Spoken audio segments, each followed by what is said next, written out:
জানো, আমি আর আমার বেস্ট ফ্রেন্ড পূজা আমরা ছোটবেলা থেকেই একে অপরের সমস্ত কথা জানি, কিন্তু পূজার না একটা ছোট্ট সমস্যা আছে। ও কখন যে কি বলতে হয় আর কখন যে কি বলতে হয় না সেটা তো ঠিক মতো বুঝেই উঠতে পারে। তো একদিন না আমরা দুজনে ট্রেনে করে কলেজ যাচ্ছিলাম, আশেপাশে অনেক লোকজন আছে, যেহেতু ট্রেনে তো অনেক লোকজন থাকবেই না।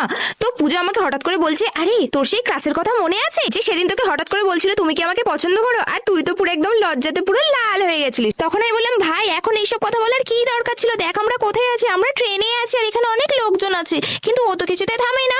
ও তখন আরেকটা কথা বলছে, ছোটবেলায় মনে আছে তুই ভাবতিস যে বিছানার তলায় নাকি ভূত থাকে, আর তুই নাকি জুতো ছুঁড়ে ফেলে দেখতিস যে আদেও কোনো কেউ নড়ে ঠরে কিনা। আর ও যা যা বলছিল না আশেপাশের লোকজন সব শুনছিল, আর আমার এত লজ্জা লাগছিল আমি কি বলবো। আমি তখন ওকে বললাম, ভাই পূজা একটু দয়া কর আমার উপরে, আমার তো সম্মান বলে কিছু আছে না। তো ও তখন তারপরে কি বলছে জানো, ও হ্যাঁ, আর তোর সেই দিনটার কথা মনে আছে, তোর যেন মনে হচ্ছিল যে কেউ নাকি তোকে লাভ লেটার দিয়েছে, তারপরে তুই বুঝতে পারলি যে ওটা লাভ লেটার না, ওটা তো কারেন্টের বিল এসেছে।